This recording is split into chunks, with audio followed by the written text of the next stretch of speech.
મારી ઉંમર 70 વર્ષ છે અને હું કોલકાતાની એક જૂની કોલેજમાં લાઇબ્રેરિયન હતી. લોકો સમજે છે કે લાઇબ્રેરીનું કામ માત્ર પુસ્તકો આમથી તેમ કરવાનું હોય છે, પરંતુ જેણે ખરેખર કોઈ કોલેજની લાઇબ્રેરી સંભાળી છે તેઓ જાણે છે કે અસલી કામ પુસ્તકો કરતાં વધારે કાગળો સંભાળવાનું હોય છે. કયું પુસ્તક ક્યારે ખરીદવામાં આવ્યું, કઈ કમિટીએ મંજૂર કર્યું, કયા બિલ પર કોણે સહી કરી, કયા રજિસ્ટરમાં કયો નંબર નોંધાયો અને કોણે ક્યારે જૂઠું બોલીને કયું પુસ્તક પાછું આપી દીધું છે. જ્યારે પુસ્તક તેની બેગમાં જ હતું. તેથી જ્યારે મારા પોતાના દીકરાએ મને કાગળોમાં પાગલ સાબિત કરવાનો પ્રયાસ કર્યો ત્યારે કદાચ તેને અંદાજો ન હતો કે તેણે કઈ સ્ત્રી સાથે દુશ્મની વહેરી છે. મારા પતિને ગુજરી ગયાને 8 વર્ષ થઈ ગયા છે. તેમના ગયા પછી હું સાઉથ કોલકાતાના અમારા જૂના ફ્લેટમાં એકલી રહેવા લાગી. ફ્લેટ બહુ મોટો નથી, પરંતુ દરેક ખૂણો મારી રીતે ગોઠવેલો છે. દવાઓનો ડબ્બો બારી પાસેના નાના ટેબલ પર, વીજળી બિલની ફાઇલ ભૂરા પ્લાસ્ટિક ફોલ્ડરમાં, બેંકના કાગળો લાલ કાપડની થેલીમાં અને જૂની કોલેજના રેકોર્ડ સ્ટીલના ડબ્બા કબાટમાં. નીચેના ખાનામાં મારી વહુ મજાકમાં કહેતી હતી, મમ્મી તમારું ઘર ઓછું અને સરકારી ઓફિસ વધારે લાગે છે. હું હસી પડતી. સરકારી ઓફિસ નહીં દીકરા, સુરક્ષિત ઘર. ફરક બહુ મોટો હોય છે. મારો દીકરો ન્યૂ ટાઉનમાં રહે છે, સારી નોકરી કરે છે, સારી ગાડી છે, બાળકને મોંઘી સ્કૂલમાં ભણાવે છે. બહારથી જોતા તે બિલકુલ જવાબદાર દીકરો લાગતો હતો. સગા સંબંધીઓની સામે મારા માટે મીઠાઈ લાવતો, પૂજાના સમયે ફોન કરતો અને દર વખતે એ જ બોલતો, મમ્મી તમારું ધ્યાન રાખજો. પરંતુ છેલ્લા 2 વર્ષથી તેના ધ્યાન રાખવાની રીતે બદલાઈ ગઈ હતી. પહેલાં તે પૂછતો હતો વીપી ઠીક છે, પછી પૂછવા લાગ્યો પાસબુક ક્યાં રાખો છો. પહેલાં કહેતો હતો કામવાળી ટાઈમ પર આવે છે, પછી કહેવા લાગ્યો ફિક્સ ડિપોઝિટની પહોંચ બતાવો, જો મેચ્યોરિટી ક્યારે છે. પહેલાં પૂછતો હતો દવા ખાધી, પછી પૂછતો હતો એટીએમ પિન હજી પણ એ જ છે કે. મેં 1-2 વાર ટાળી દીધું, પણ એક દિવસ તેણે મારી સામે ચાનો કપ મૂકતા કહ્યું, મમ્મી હવે આ બધું તમારે એકલા સંભાળવાની જરૂર નથી. Online banking, OTP, cyber fraud બહુ રિસ્ક છે. તમે બસ મને જોઈન્ટ એક્સેસ આપી દો, હું જોઈ લઈશ. મેં કહ્યું મેં 40 વર્ષ કોલેજની લાઇબ્રેરી સંભાળી છે, પેન્શન એકાઉન્ટ નહીં સંભાળી શકું. તે થોડો હસ્યો, પણ એ હાસ્ય પ્રેમાળ નહોતું, તેમાં ચીડ હતી. બોલ્યો મમ્મી લાઇબ્રેરી અને આજનું બેન્કિંગ અલગ વસ્તુ છે, તમે સમજતા નથી. મેં પણ શાંતિથી કહ્યું, અને તું સમજે છે કે હું કંઈ જ નથી સમજતી. એ દિવસ પછી તેના ચહેરા પર એક અલગ જ પ્રકારની ખામોશી આવી ગઈ. તે પહેલાંની જેમ સીધો સવાલ નહોતો પૂછતો. હવે તે સગા સંબંધીઓની સામે વાત ફેરવીને કરતો હતો. મારી નાની નણંદ આવેલી હતી તો તેણે તેમની સામે કહ્યું, માસી મમ્મી આજકાલ વસ્તુઓ ભૂલવા લાગી છે. કાલે પણ દવાનો ટાઈમ ગડબડ કરી દીધો હતો. મેં તે જ વખતે કહ્યું, દવા મેં ડૉક્ટરના કહેવા પર રાત્રે લીધી હતી, સવારે નહીં. તે પ્રિસ્ક્રિપ્શન વાંચ્યું નહોતું. તે તરત હસીને બોલ્યો, અરે મમ્મી હું તો બસ કહી રહ્યો હતો, તમે તો વાત પકડી લો છો. પછી એક દિવસ મારી વહુએ ફોન પર કહ્યું, મમ્મી તમે ગયા અઠવાડિયે એ જ વાત 2 વાર બોલી હતી. મેં પૂછ્યું કઈ વાત. તે ચૂપ થઈ ગઈ. મને સમજાવવા લાગ્યું હતું કે વાત માત્ર ચિંતાની નથી. ધીમે ધીમે મારી આસપાસ એક વાર્તા બનાવવામાં આવી રહી છે. વાર્તા કે હું ભૂલવા લાગી છું, વાર્તા કે હું નબળી છું, વાર્તા એ કે મારે મારા પૈસા પર જાતે નિર્ણય ન લેવો જોઈએ. મેં એ સમયે પણ હોબાળો ન કર્યો. ઉંમરે મને એક વસ્તુ શીખવી છે, જ્યારે કોઈ તમને નબળા સાબિત કરવા માંગે છે ત્યારે સૌથી પહેલાં તે તમને ગુસ્સો અપાવે છે, કારણ કે ગુસ્સામાં તમે એ જ કરી બેસો છો જે તેના આરોપને સાચા દેખાડી દે. એટલે હું ચૂપ રહી. મેં સાંભળવાનું શરૂ કર્યું. કોની સામે શું કહેવામાં આવ્યું, કઈ તારીખે કહેવામાં આવ્યું, કયા બહાને કહેવામાં આવ્યું. આદત જૂની હતી. લાઇબ્રેરીમાં પણ પહેલાં નોંધ લેવાતી હતી, પછી કાર્યવાહી. બધું એ જ મંગળવારે ખુલ્યું જ્યારે હું ગરિયાહાટ પાસે મારી બેંકમાં ગઈ. મારે એક નાની ફિક્સ ડિપોઝિટની સૂચના અપડેટ કરવાની હતી. બહુ સામાન્ય કામ હતું. હું સફેદ સુતરાઉ સાડી પહેરીને, છત્રી અને કાપડની બેગ લઈને નીકળી. જુલાઈનો ઉકળાટ હતો. રસ્તા પર પીળી ટેક્સીઓ ધીમે ધીમે સરકી રહી હતી. ફૂટપાથ પર પાણીપુરીવાળાએ હમણાં જ પોતાની લારી લગાવી હતી. બેંકમાં હંમેશાની જેમ ટોકન લીધું અને ખુરશી પર બેસી ગઈ. જ્યારે મારો વારો આવ્યો ત્યારે કાઉન્ટરવાળી છોકરીએ મારી પાસબુક જોઈ, પછી કોમ્પ્યુટર જોયું, પછી મને જોઈ. તેના ચહેરા પર તે સામાન્ય બેંકવાળો કંટાળો ન હતો, કંઈક અટકી ગયું હતું. તેણે કહ્યું, મેડમ તમે થોડું બેસો, મેનેજર સર બોલાવી રહ્યા છે. મારા પેટમાં હળવી ઠંડક ઉતરી ગઈ. બેંકમાં મેનેજર ત્યારે જ બોલાવે છે જ્યારે પૈસા બહુ વધારે હોય, કાગળ બહુ ઓછા હોય અથવા કોઈ ગડબડ હોય. મેનેજરે મને કેબિનમાં બેસાડી. તે સભ્ય માણસ હતો, પરંતુ તેનો અવાજ ખૂબ સાવધ હતો. બોલ્યો, મેડમ તમારા દીકરાએ હાલમાં કેટલાક ડોક્યુમેન્ટ જમા કરાવ્યા છે. મેં પૂછ્યું કઈ બાબતે. તે થોડો રોકાયો, પછી બોલ્યો, તેમણે કહ્યું છે કે તમારી હેલ્થ અને મેમરીને લઈને ચિંતા છે. તે તમારા એકાઉન્ટ્સ મેનેજ કરવા માટે એક્સેસ ઈચ્છે છે. મેં તેની આંખોમાં જોયું. મારી મંજૂરીથી તે ચૂપ થઈ ગયો. મેં ફરી પૂછ્યું, શું તેણે લખ્યું છે કે હું મારા નિર્ણયો જાતે નથી લઈ શકતી? તેણે સીધા શબ્દો ન કહ્યા, પરંતુ તેની ચૂપકીથી બોલી ગઈ. પછી તેણે ધીમેથી કહ્યું, મેડમ તેમને એવું કહ્યું છે કે તમને વસ્તુઓ યાદ નથી રહેતી અને સિગ્નેચર પણ ક્યારેક ક્યારેક મેચ નથી થતી. એ પડે મને એવું લાગ્યું જાણે કોઈએ મારા કાન પાસે ખૂબ ધીમેથી લાફો માર્યો હોય. દુખાવો વધારે ન હતો, પરંતુ અપમાન અંદર સુધી ઉતરી ગયું. મારો પોતાનો દીકરો, એ જ બાળક જેની સ્કૂલ ડાયરી પર મેં દર સોમવારે સહી કરી હતી, એ જ છોકરો જેના કોલેજ ફોર્મ માટે હું લાઇનમાં ઊભી રહી હતી, એ જ માણસ હવે બેંકમાં બેસીને કહી રહ્યો હતો કે તેની માં સહી નથી કરી શકતી. મેં મેનેજરને પૂછ્યું, શું તમે મારી સિગ્નેચર જોઈ છે? તેણે કહ્યું, જી મેડમ, રેકોર્ડમાં છે, પરંતુ જ્યારે પરિવાર તરફથી આવી રિક્વેસ્ટ આવે છે તો અમારે પ્રોસેસ ફોલો કરવી પડે છે. મેં કહ્યું, પ્રોસેસ મને પણ આવડે છે, બસ તમે મને જણાવો કે આને રોકવા માટે મારે શું આપવું પડશે. તે કદાચ મારા જવાબની અપેક્ષા નહોતો રાખી રહ્યો. તેને લાગ્યું હશે હું રડીશ, કોઈ ફોન કરીશ અથવા દીકરાનું નામ લઈને દલીલ કરીશ, પરંતુ મેં મારો અવાજ ન ઉઠાવ્યો. તેણે જણાવ્યું કે મારે મેડિકલ ફિટનેસનું સાફ પ્રમાણ, લેખિત સૂચના અને જરૂર પડે તો જૂના સિગ્નેચર રેકોર્ડ આપવા પડશે. તેણે એમ પણ કહ્યું કે જ્યાં સુધી મામલો સાફ નહીં થાય તે કોઈ મોટો ફેરફાર તરત મંજૂર નહીં કરે. મેં તેને કહ્યું, આભાર, અને એક વાત લખી લો, જ્યાં સુધી હું જાતે આવીને સહી ન કરું મારું એકાઉન્ટ પર કોઈને અધિકાર આપવામાં નહીં આવે. તે બોલ્યો, મેડમ તમે લેખિતમાં આપી દો. મેં ત્યાં જ એક કાગળ માંગ્યો. હાથ થોડો ધ્રુજી રહ્યો હતો, ઉંમરથી નહીં ગુસ્સાથી. તેમ છતાં મેં આખો પત્ર સાફ લખ્યો, તારીખ, એકાઉન્ટ નંબર, સૂચના અને નીચે મારી સિગ્નેચર, એ જ સિગ્નેચર જે મેં જિંદગીભર કરી હતી. થોડી ધીમી પણ મારી. બેંકમાંથી બહાર નીકળી તો વરસાદ શરૂ થઈ ગયો હતો. છતરી ખોલતી વખતે મને મારા દીકરાની બધી વાતો યાદ આવવા લાગી. મમ્મી, તમે ભૂલી જાઓ છો. મમ્મી, તમને સમજ નથી પડતી.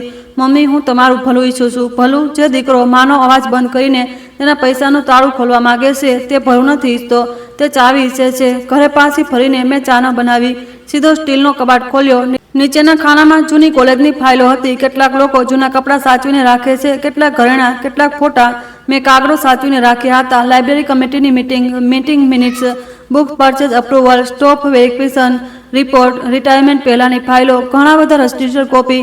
દરેક જગ્યાએ મારી સિગ્નેચર હતી. દર વર્ષ, તારીખ, દર તારીખ, એ જ ઝુકાવ, એ જ છેલ્લા અક્ષરની લાંબી લાઈન, એ જ આદત. મેં એક ફાઇલ બહાર કાઢી અને ટેબલ પર મૂકી દીધી. પછી બીજી, પછી ત્રીજી. ઓરડામાં પંખો ફરી રહ્યો હતો, બહાર વરસાદનો અવાજ, અને મારી સામે મારી જિંદગીનો પુરાવો પડ્યો હતો. મારો દીકરો વિચારી રહ્યો હતો કે હું ઘરડી છું, એકલી છું, ડરી જઈશ. પરંતુ તેને એ ન વિચાર્યું કે જે સ્ત્રીએ આખી ઉંમર બીજાઓનો રેકોર્ડ સાચવ્યા હોય તે પોતાના અસ્તિત્વના રેકોર્ડ રાખ્યા વગર કેવી રીતે જીવી શકે છે. એ રાત્રે તેણે ફોન કર્યો. અવાજ મીઠો હતો. બોલ્યો, મમ્મી, આજે બેંક ગયા હતા કે? મેં કહ્યું, હા. તે થોડી સેકન્ડ ચૂપ રહ્યો, પછી બોલ્યો, બધું ઠીક છે ને? મેં બારીમાંથી બહાર જોયું. નીચે ચાની દુકાન પર બે છોકરાઓ વરસાદથી બચી રહ્યા હતા. મેં ખૂબ જ આરામથી કહ્યું, હમણાં નહીં, પરંતુ ઠીક થઈ જશે. તેણે પૂછ્યું, મતલબ? મેં કહ્યું, મતલબ કાલે મારે ડૉક્ટર પાસે જવાનું છે. ફોનની બીજી તરફ ફરી ચૂપકીદી છવાઈ ગઈ. એ ચૂપકીદી જેમાં સત્ય છુપાય છે. મેં ફોન કાપી નાખ્યો. એ રાત્રે હું મોડે સુધી ઊંઘી નહીં. દુઃખ હતું. માં હોવાનું દુઃખ અલગ હોય છે. તમે બાળક પર ગુસ્સે પણ થાઓ છો તો યાદ આવે છે કે આજ બાળક ક્યારેક તાવમાં તમારો હાથ પકડીને સૂતો હતો, પરંતુ એ યાદની પાછળ એક બીજી સચ્ચાઈ ઊભી હતી. હવે તે બાળક ન હતો, તે એક મોટો માણસ હતો જેણે કાગળો પર પોતાની માને નબળી, ભૂલકણી અને અયોગ્ય લખવાની હિંમત કરી હતી. મેં ટેબલ પર મૂકેલી ફાઇલોને વ્યવસ્થિત રીતે ગોઠવી. એક ખાલી નોટબુક કાઢી અને પહેલા પાના પર લખ્યું, મારી માનસિક ક્ષમતા અને નાણાકીય અધિકારના પ્રમાણ. પછી નીચે તારીખ લખી. જો તમે આ વાર્તા સાંભળી રહ્યા છો તો એક વાત યાદ રાખજો, તમારા વૃદ્ધ મા બાપના કાગળો ક્યારેય તેમની નબળાઈ સમજીને ન જુઓ. ક્યારેક એ જ કાગળ તેમની પાસે બચેલી આખરી ઢાલ હોય છે. અને જો તમને આવી સાચી જમીન સાથે જોડાયેલી વાર્તાઓ પસંદ હોય તો ચેનલને સબસ્ક્રાઇબ કરી લેજો, કારણ કે આગળ જે થયું તેણે મારા દીકરાને પહેલીવાર સમજાવ્યું કે માં ઘરડી હોઈ શકે છે, બેવકૂફ નહીં. બીજી સવારે મેં મારી સફેદ સાડી ફરીથી પહેરી, બધા જૂના રેકોર્ડ કાપડની થેલીમાં મૂક્યા અને મારા જૂના ડૉક્ટરના ક્લિનિક તરફ નીકળી પડી. મારો દીકરો બેંકમાં અને માનસિક રીતે નબળી સાબિત કરવા માંગતો હતો. હવે હું તેને તેના જ હથિયારથી જવાબ આપવાની હતી. કાગળથી. ડૉક્ટર સેનનું ક્લિનિક અમારા ઘરથી બહુ દૂર ન હતું. પહેલાં હું બસથી જતી હતી, પરંતુ એ દિવસે મેં ટેક્સી લીધી. ઉંમરનો ડર ન હતો, બેગનું વજન હતું. કાપડની એ જૂની બેગમાં માત્ર ફાઇલો ન હતી, તેમાં મારી ઇજ્જત હતી, મારી સમજદારી હતી અને મારા દીકરાના જૂઠાણાનો જવાબ હતો.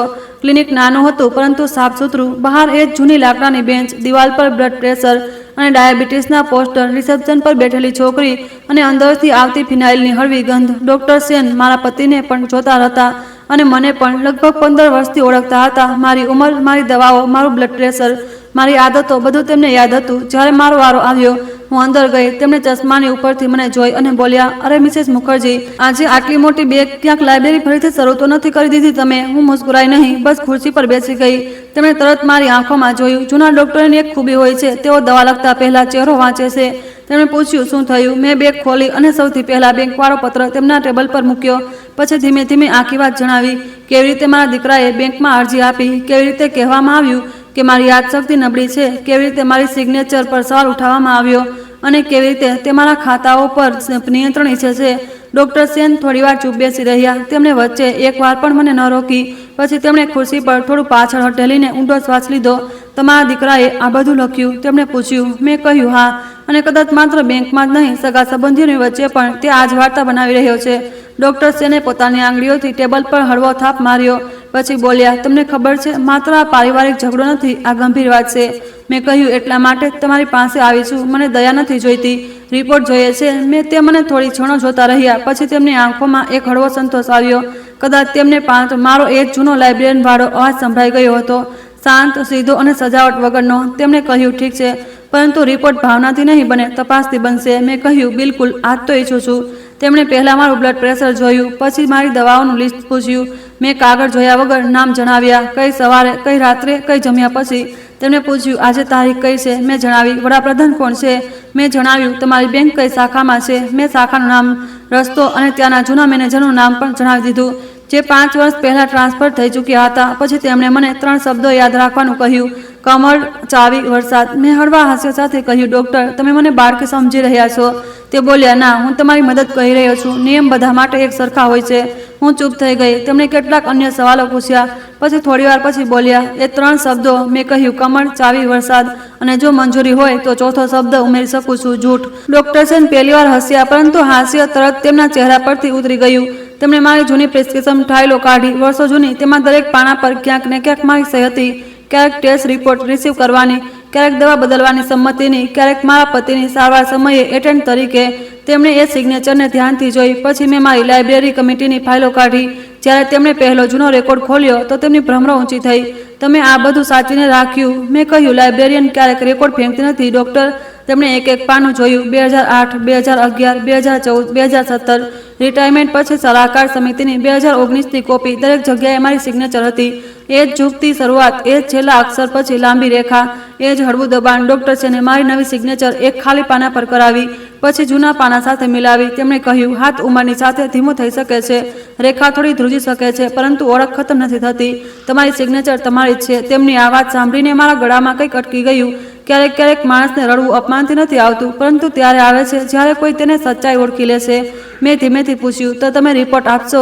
તેમણે કહ્યું, હું રિપોર્ટ આપીશ, પરંતુ તેનાથી પણ વધુ સારું કામ કરીશું.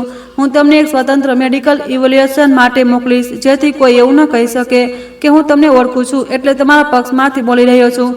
હું આજ ફરક હોય છે સમજદાર માણસ અને ભાવુક માણસમાં.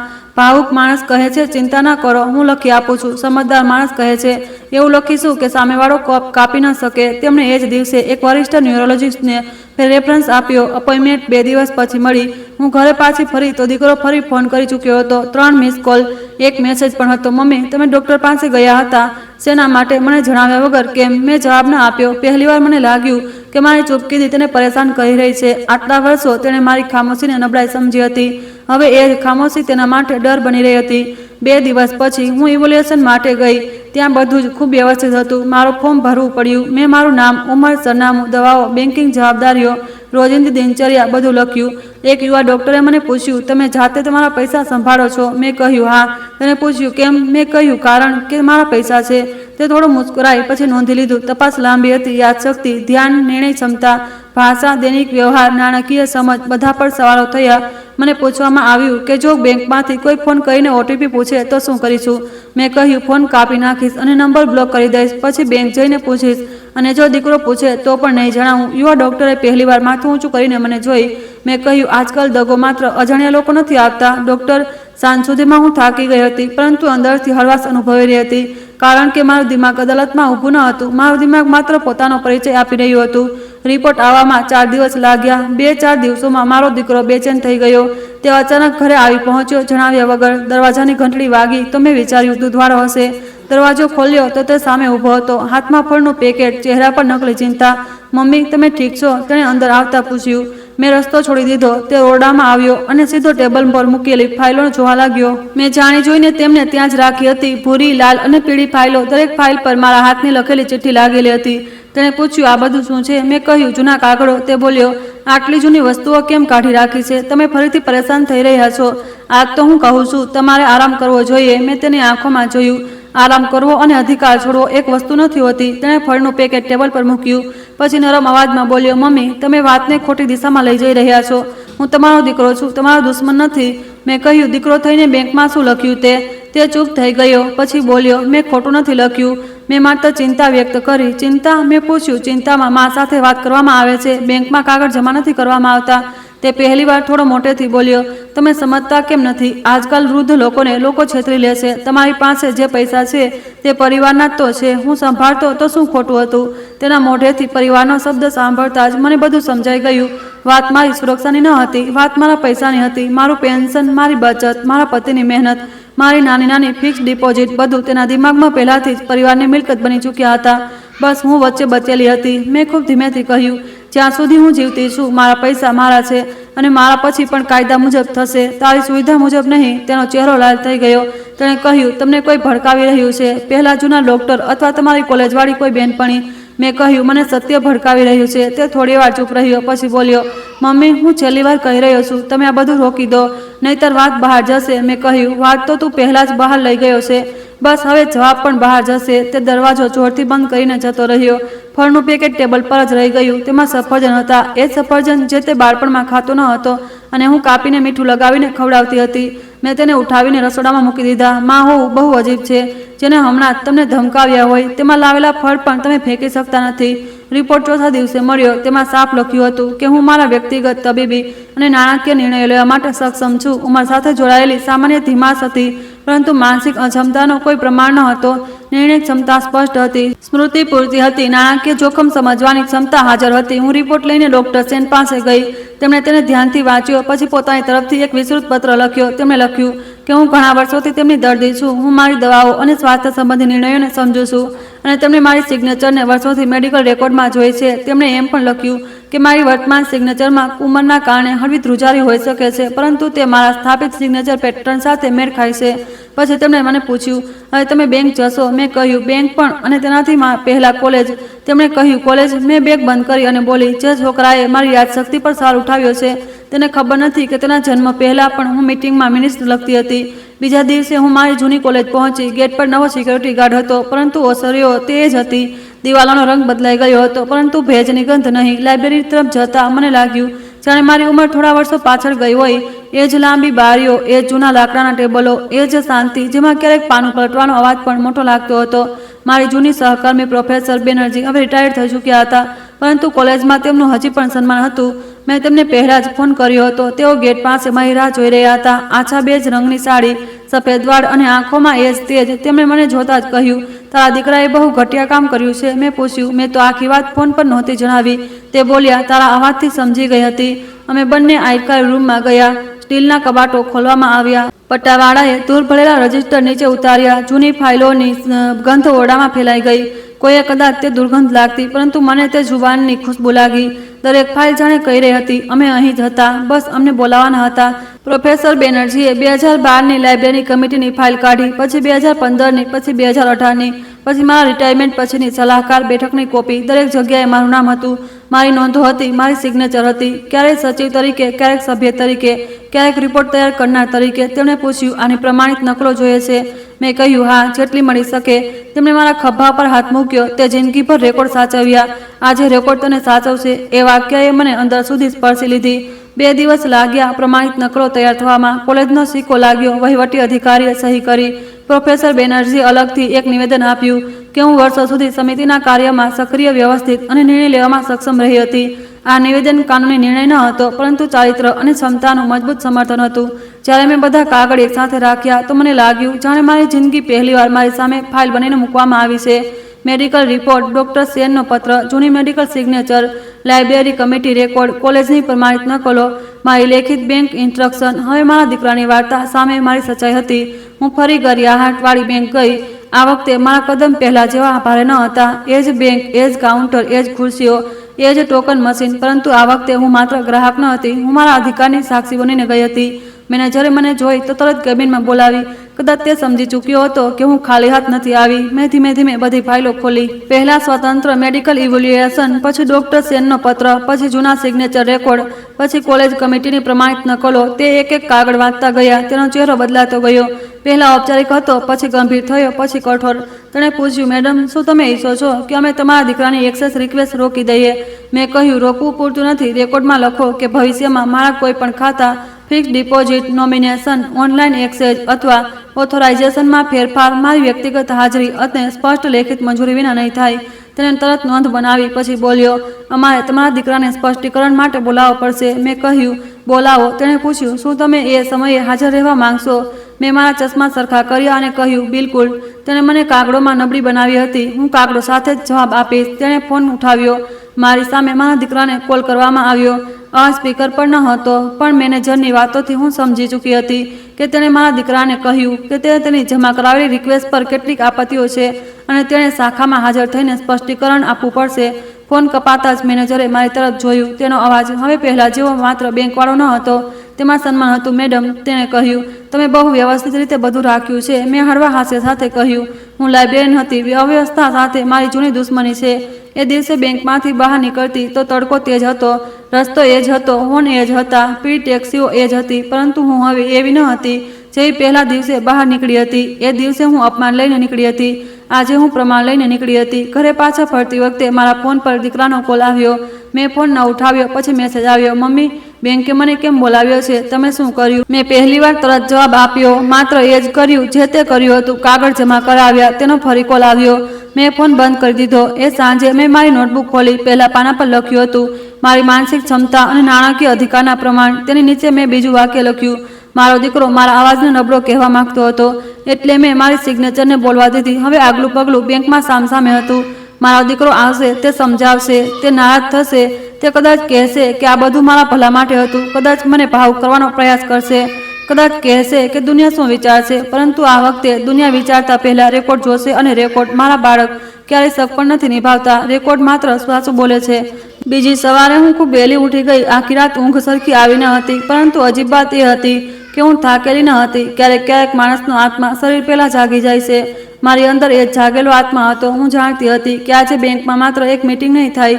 આજે મારા દીકરાને પહેલીવાર સમજાશે કે માને નબળી સમજવી અને માને નબળી સાબિત કરી દેવી બંને અલગ વાતો છે. મેં નાહીને મારી સૌથી સાફ સફેદ સાફ સુથરા સાડી પહેરી, ભૂરી કિનારીવાળી એ જ સાડી જે હું કોલેજની કમિટી મિટિંગોમાં પહેરતી હતી. વાળનો અંબુડો વાળ્યો, ચશ્મા સાફ કર્યા અને ટેબલ પર મૂકેલી ફાઇલોને એક એક કરીને બેગમાં મૂકી.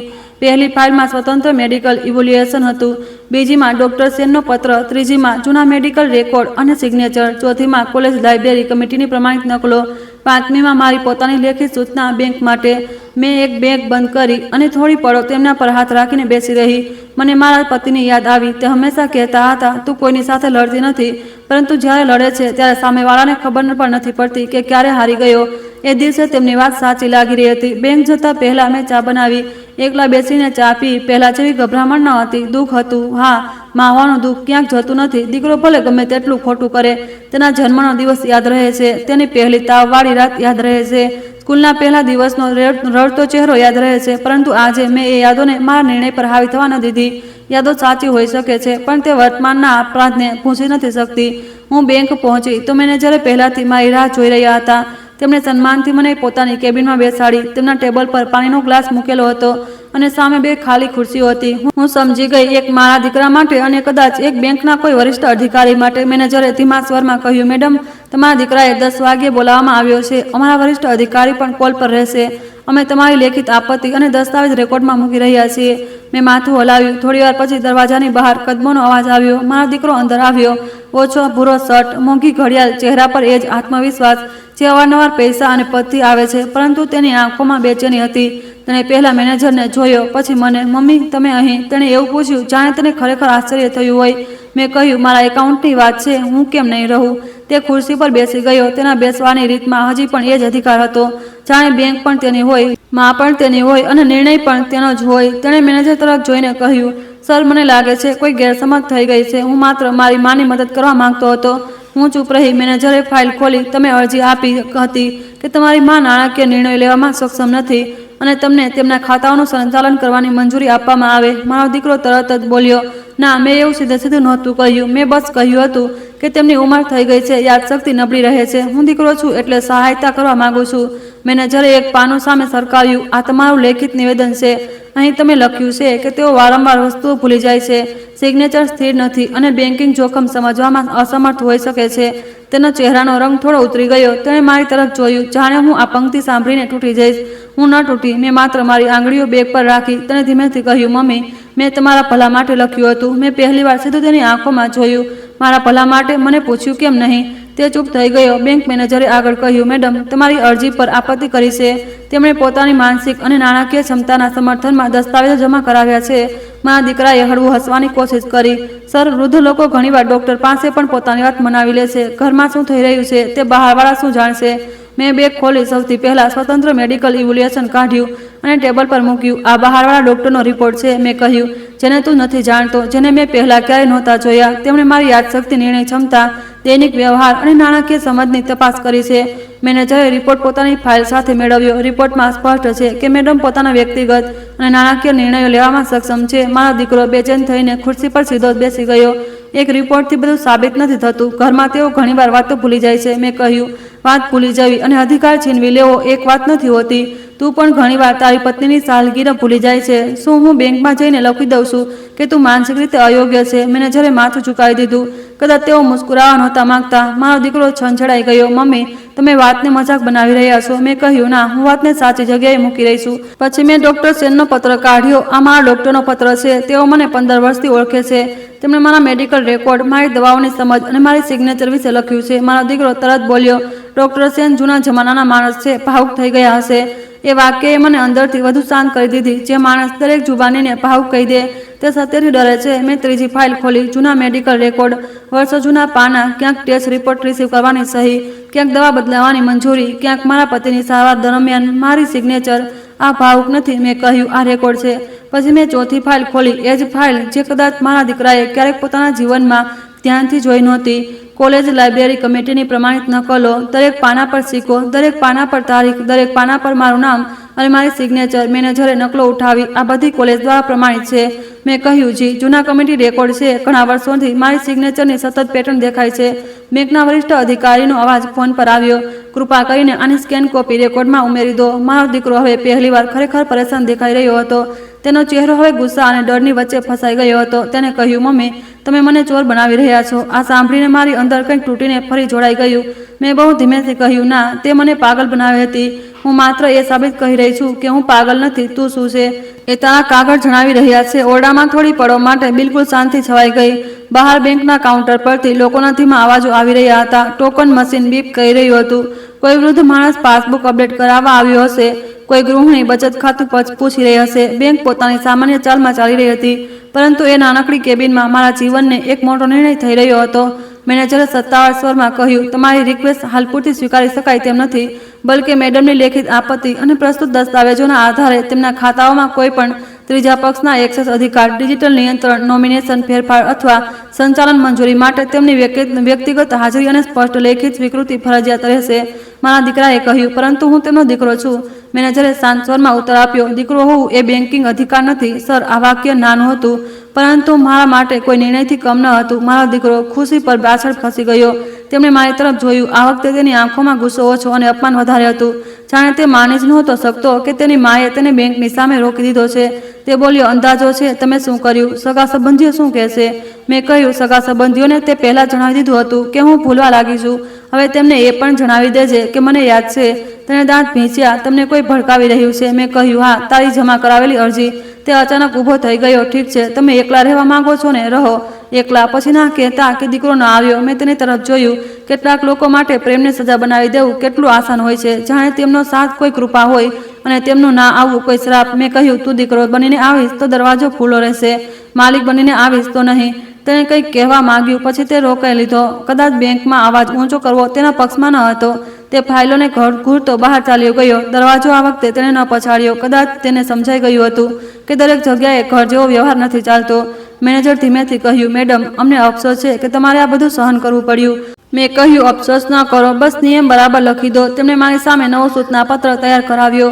તેમાં સાફ લખવામાં આવ્યું કે મારા કોઈ પણ ખાતા સંબંધિત કોઈ પણ ફેરફાર મારી વ્યક્તિગત હાજરી, માન્ય ઓળખ અને મારી સ્પષ્ટ સિગ્નેચર વિના નહીં કરવામાં આવે. કોઈ પરિવારના સભ્યોનો મૌખિક દાવો સ્વીકારવામાં નહીં આવે. કોઈ પણ ત્રીજા પક્ષની એક્સચેન્જ રિક્વેસ્ટ આપમેળે મંજૂર નહીં થાય અને ડિજિટલ બેન્કિંગમાં ફેરફાર કરતા પહેલા શાખા સ્તરે ચકાસણી થશે. મેં એ પત્ર વાંચ્યો, પૂરો વાંચ્યો, દરેક લાઈન. પછી મેં મારી પેન કાઢી, એ જ જૂની ફાઉન્ટેન પેન જેનો હું હવે ઓછો ઉપયોગ કરતી હતી કારણ કે હાથ થોડો ધીમો થઈ ગયો હતો. પરંતુ એ દિવસે મેં એ જ પેનનો ઉપયોગ કર્યો. મેં કાગળ પર સહી કરી, ધીમે, સાફ, સ્થિર. મારી રેખા થોડી ધ્રુજી હશે ઉંમરના કારણે, પરંતુ એ દિવસે મારા નિર્ણયમાં કોઈ ધ્રુજારી ન હતી. મેનેજરે મારી સિગ્નેચર જોઈ, પછી મારા જૂના રેકોર્ડ સાથે મિલાવી. તેના ચહેરા પર હળવી મુસ્કાન આવી. મેડમ, તેણે કહ્યું, સિગ્નેચર મેચ છે? મેં જવાબ આપ્યો, હા, હું પણ. બેંકમાંથી બહાર નીકળી તો કોલકાતાની બપોર પોતાના પૂરા ઘોઘાટમાં હતી. ટ્રામની ઘંટડી દૂરથી સંભળાઈ રહી હતી. રસ્તાની કિનારે ચાવાળા કુલ્લર સજાવેલા હતા. પાણીપુરીવાળા પાસે છોકરીઓની લાઈન લાગી હતી. દુનિયાને શું ખબર હતી કે એક ઘરડી સ્ત્રીએ હમણાં જ પોતાના જ દીકરા પાસેથી પોતાનો અધિકાર પાછો મેળવી લીધો છે. ઘરે પાછા ફરતી વખતે મારા ફોન પર ઘણા કોલ આવ્યા. પહેલા દીકરાનો, પછી વહુનો, પછી મારી નણંદનો, પછી એક દૂરના સગાનો, જે દરેક વિવાદમાં અચાનક ધર્મ, પરિવાર અને સંસ્કાર યાદ અપાવવા લાગતા હતા. મેં કોઈનો ફોન ન ઉઠાવ્યો. ઘરે આવીને ચપ્પલ બદલ્યા, સાડીની પિન ખોલી, ચા બનાવી અને પછી આરામથી બેસીને ફોન જોયો. વહુનો મેસેજ હતો, મમ્મી, તમે બહુ મોટું ખોટું કર્યું, અમને અપમાનિત કરી દીધા. મેં જવાબ આપ્યો, અપમાન મેં નથી કર્યું, અરજીએ કર્યું.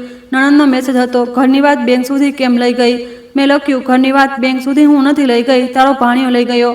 પછી દીકરાનો મેસેજ હતો, લાંબો. તેમાં ચિંતા પણ હતી, ફરિયાદ પણ, ગુસ્સો પણ. તેણે લખ્યું હતું કે હું તેના પ્રેમને સમજી નથી રહી. તેણે લખ્યું હતું કે આજકાલ વૃદ્ધ લોકો છેતરાઈ જાય છે. તેમણે લખ્યું હતું કે તે માત્ર મારી સુરક્ષા ઈચ્છતો હતો. આખરી લાઈનમાં લખ્યું હતું, તમે મને પારકો કરી દીધો. મેં ઘણીવાર સુધી એ લાઈન જોઈ. પછી મેં જવાબ આપ્યો, જે દિવસે તે મારી મંજૂરી વિના મારા ખાતા પર અધિકાર માંગ્યો, એ દિવસે તે મને માં નહીં, મિલકત સમજી. પારકો મેં નથી કર્યો. મેસેજ મોકલીને મેં ફોન ઊંધો મૂકી દીધો. સાંજ સુધી સગા સંબંધીઓમાં વાત ફેલાઈ ગઈ, પરંતુ આ વખતે વાર્તા તેના નિયંત્રણમાં ન હતી. તેણે મહિનાઓ સુધી જે વાર્તા બનાવી હતી કે માં ભૂલી જાય છે, માં સમજતી નથી, માની સિગ્નેચર ઠીક નથી, તેની સામે હવે બીજી વાર્તા હતી. બેંકે તેની રિક્વેસ્ટ રોકી દીધી. ડોક્ટરે મને સક્ષમ લખી. કોલેજ રેકોર્ડ મારી સિગ્નેચર સાબિત કરી. અને સૌથી મોટી વાત, મેં જાતે બેંકમાં બેસીને પોતાના અધિકારની રક્ષા કરી. કેટલાક સગા સંબંધીઓએ મને ફોન કરીને કહ્યું, દીદી, તમારે પહેલાં જણાવી દેવું જોઈતું હતું. કેટલાકે કહ્યું, બાળકો ક્યારેક ક્યારેક ચિંતામાં ભૂલ કરી બેસે છે. કેટલાક ચૂપ રહ્યા, કારણ કે ચૂપ રહેવું આસાન હોય છે જ્યારે સાચું બોલવાથી પોતાના જ પરિવારનો ચહેરો ખરાબ દેખાય. પરંતુ પ્રોફેસર બેનર્જીએ ફોન કર્યો અને બસ આટલું જ કહ્યું. મેં કહ્યું હતું ને, રેકોર્ડ તને સાચવશે. મેં કહ્યું, આજે સાચે જ સાચવી લીધી. મેં ડૉક્ટર સેને પણ બીજા દિવસે પૂછ્યું, બધું ઠીક? મેં કહ્યું, બેંક ઠીક, દીકરો નહીં. તેઓ થોડીવાર ચૂપ રહ્યા, પછી બોલ્યા, ક્યારેક ક્યારેક ઈલાજ શરીરનો નહીં, સંબંધોનો અંતરનો હોય છે. મને તેમની વાત સમજાઈ. આ પછી મેં એક એક કરીને મારી વ્યવસ્થા બદલી. મેં મારા બધા જરૂરી કાગળોની નકલો બનાવી. એક સેટ ઘરમાં રાખ્યો, એક સેટ પ્રોફેસર બેનર્જી પાસે, એક સેટ ડૉક્ટર સેન પાસે. સીલબંધ પરબેડિયામાં મેં એક વકીલને મળીને મારી મેડિકલ અને નાણાકીય ઈચ્છા સંબંધી સૂચનાઓ વ્યવસ્થિત કરાવી. મેં બેંકમાં નોમિનેશનને ફરીથી તપાસ્યું. મેં એ પણ લખીને આપી દીધું કે કોઈ પણ આપાતકાલીન સ્થિતિમાં કોનો સંપર્ક કરવો, પરંતુ કોને અધિકાર નથી આપવાનો. આ બધું કરતી વખતે હું પથ્થર નહોતી બની ગઈ. ઘણી રાતો રડી પણ ખરી, ખાસ કરીને ત્યારે જ્યારે કબાટમાંથી તેના બાળપણના ફોટા નીકળ્યા. એક ફોટામાં તે 5 વર્ષનો હતો, હાથમાં પતંગ પકડીને દાંત દેખાડીને હસી રહ્યો હતો. એ બાળકને જોઈને મને પૂછવા લાગ્યું, ક્યાં ખોવાઈ ગયું હતું? પરંતુ મને પછી બેંકની એ અરજી યાદ આવી, જ્યારે એ જ બાળકે મોટો થઈને લખ્યું હતું કે તેની માનો પોતાના નિર્ણય નથી લઈ શકતી. માનું દિલ યાદ રાખે છે, પરંતુ આત્મસન્માન પણ યાદ રાખે છે. થોડા અઠવાડિયા પછી મારો દીકરો ઘરે આવ્યો, વહુ વગર, બાળક વગર, દરવાજા પર ઊભો હતો. આ વખતે હાથમાં ફળ ન હતા, ચહેરો પણ પહેલા જેવો કઠોર ન હતો. મેં દરવાજો ખોલ્યો, પણ પૂરી રીતે નહીં, બસ એટલો કે વાત થઈ શકે. તેણે કહ્યું, મમ્મી, હું અંદર આવી શકું છું? મેં પૂછ્યું, કયા રૂપમાં? તે સમજ્યો નહીં. મતલબ એ? મેં કહ્યું, દીકરાના રૂપમાં કે મારા પૈસાના સંરક્ષકના રૂપમાં? તે ચૂપ થઈ ગયો, પછી ધીમેથી બોલ્યો, મેં ભૂલ કરી. આ 3 શબ્દ સાંભળવા આસાન ન હતા, કારણ કે જ્યારે કોઈ પોતાનું ભૂલ સ્વીકારે છે ત્યારે દિલ પીગળવા માંગે છે. પરંતુ મેં મારી જાતને સંભાળી. મેં પૂછ્યું, ભૂલ શું હતી? તે બોલ્યો, મારે બેંક ન જવું જોઈતું હતું. મેં કહ્યું, ભૂલ માત્ર બેંક જવું ન હતી. ભૂલ એ હતી કે તે મને અયોગ્ય લખી દીધી. ભૂલ એ હતી કે તે મને આરોગ્ય લખી દીધી. ઉપયોગ કર્યો. મેં તે દિવસે પાછો જતો રહ્યો. મેં દરવાજો ધીમેથી બંધ કર્યો, ન પછાડ્યો, ન રડી, બસ બંધ કર્યો. કારણ કે દરેક સંબંધમાં દરવાજો બંધ કરવો નફરત નથી હોતી, ક્યારેક ક્યારેક તે સીમા હોય છે. સમય વીતવા લાગ્યો. મારું જીવન ફરીથી પોતાની જૂની ઢબમાં પાછું આવી ગયું. પરંતુ હું પહેલાં જેવી ન રહી. પહેલાં હું વિચારતી હતી કે પરિવાર પર ભરોસો કરવો જ સુરક્ષા છે. હવે સમજાયું કે ભરોસો સારો છે, પણ વ્યવસ્થા જરૂરી છે. પ્રેમ સારો છે, પણ દસ્તાવેજ જરૂરી છે. દીકરો સારો હોય તો સહારો બને છે, લાલચુ હોય તો એ સહારો ફાંસો બની જાય છે. મેં મારી સોસાયટીની ઘણી વૃદ્ધ મહિલાઓ સાથે પણ વાત કરી. એક આંટીએ જણાવ્યું કે તેમનો ભત્રીજો એટીએમ કાર્ડ લઈને પૈસા કાઢે છે. બીજે જણાવ્યું કે તેમની દીકરી દર મહિને પેન્શનનો હિસાબ પૂછે છે, પણ ક્યારેય દવા લાવવા નથી આવતી. મેં તેમને ડરાવ્યા નહીં, બસ કહ્યું કાગળ સાચવીને રાખો, બેંકમાં જાતે જાઓ, ડૉક્ટર પાસેથી પોતાની ક્ષમતાનો રેકોર્ડ રાખો અને કોઈ પણ કાગળ પર વાંચ્યા વિના સહી ન કરો, ભલે સામે તમારો પોતાનો જ કેમ ન બેઠો હોય. ધીમે ધીમે મારી વાર્તા કેટલાક લોકો સામે ચેતવણી બની ગઈ. હું કોઈ યોદ્ધા ન હતી, હું અદાલતોમાં ભાષણ આપવાવાળી મહિલા ન હતી. હું બસ એક રિટાયર લાઇબ્રેરિયન હતી, જેણે પોતાના કબાટમાં રાખેલા જૂના રેકોર્ડથી પોતાનો અવાજ બચાવી લીધો હતો. થોડા મહિના પછી બેંકમાંથી એક પત્ર આવ્યો. તેમાં પુષ્ટિ હતી કે મારા ખાતા પર વિશેષ સુરક્ષા સૂચના સક્રિય છે. કોઈ પરિવર્તન મારી વ્યક્તિગત મંજૂરી વિના નહીં થાય. મેં પત્ર વાંચ્યો, તેને પ્લાસ્ટિક કવરમાં રાખ્યો અને મારી લાલ ફાઇલમાં સૌથી ઉપર લગાવી દીધો. એ સાંજે હું બારી પાસે બેઠી હતી. બહાર કોલકાતાનો હળવો વરસાદ થઈ રહ્યો હતો. નીચે રસ્તા પર બાળકો સ્કૂલેથી પાછા ફરી રહ્યા હતા. એક નાની છોકરી પોતાની માનો હાથ પકડીને પાણીના ખાબોચિયાથી વચીને ચાલી રહી હતી. મેં તેને જોઈ અને મનમાં એક અજીબ સી પ્રાર્થના આવી, ભગવાન દરેક બાળકને મોટો બનાવજે, પરંતુ એટલો મોટો નહીં કે તે પોતાની માને કાગડોમાં નાની કરી દે. મેં મારી નોટબુક ખોલી, જેના પાલા પર લખ્યું. મારા દીકરાએ વિચાર્યું, ઉંમર મારી નબળાઈ છે. મારા ડૉક્ટરે જોયું કે મારું દિમાગ હજી પણ મારું છે. મારી બેંકે માન્યું કે મારા પૈસા હજી પણ મારા છે. અને મારી જૂની સિગ્નેચરે સાબિત કર્યું કે હું હજી પણ હું જ છું. પણ પછી મેં પેન મૂકી, ચાની પ્યાલી ઉઠાવી અને પહેલીવાર ઘણા દિવસો પછી રાહતનો શ્વાસ લીધો. મારી જીત એ ન હતી કે મારો દીકરો શર્મિંદો થયો. મારી જીત એ હતી કે હું મારા જીવનમાં જીવિત જાહેર થઈ. તેણે મને કાગળ પર આરોગ્ય બનાવવા ચાહી હતી. મેં કાગળ પર જ મારું અસ્તિત્વ પાછું લખી દીધું. જો તમે આ વાર્તા સાંભળી રહ્યા છો તો તમારા ઘરના વૃદ્ધોને માત્ર દયા ન આપો, તેમને સન્માન આપો, તેમની સિગ્નેચરને, તેમની યાદોને, તેમના પૈસાને અને તેમના નિર્ણયોને હળવાશમાં ન લો. અને જો તમારી આસપાસ કોઈ વૃદ્ધ ચૂપચાપ પોતાના કાગળ સાચવીને રાખે છે, તો સમજો તે જીદી નથી, તે પોતાની બચેલી સ્વતંત્રતાની રખવાળી કરી રહ્યા છે. મારી ઉંમર 70 વર્ષ છે. મારો હાથ થોડો ધ્રુજે છે. મારી ચાલ ધીમી છે. ક્યારેક ક્યારેક નામ યાદ આવવામાં સમય લાગે છે, પરંતુ મારો અધિકાર, મારી સમજ અને મારું આત્મસન્માન હજી પણ સાફ સહી કરે છે. અને આ વખતે બેંકે પણ તેને ઓળખી લીધી. આ વાર્તા માત્ર મનોરંજન, પ્રેરણા અને જાગૃતિના હેતુથી રજૂ કરવામાં આવી છે. આ વાર્તાના તમામ પાત્રો, ઘટનાઓ, સ્થળો અને સંવાદ સંપૂર્ણપણે કાલ્પનિક છે. જો તેનો કોઈ જીવિત અથવા મૃત વ્યક્તિ, સંસ્થા અથવા વાસ્તવિક ઘટના સાથે કોઈ સામ્ય જણાય તો તેને માત્ર સંયોગ માનવો. અમારો હેતુ કોઈ પણ વ્યક્તિ, સમાજ, ધર્મ અથવા સંસ્થાની લાગણીઓને ઠેસ પહોંચાડવાનો નથી. જો તમને આ વાર્તા ગમી હોય તો કૃપા કરીને વિડીયોને લાઇક કરો, તમારા મિત્રો અને પરિવાર સાથે શેર કરો અને અમારા ચેનલને સબસ્ક્રાઇબ કરવાનું ભૂલશો નહીં. તમારો પ્રેમ અને સહકાર અમને આવી જ હૃદયસ્પર્શી વાર્તાઓ લાવવા માટે પ્રેરણા આપે છે. આભાર.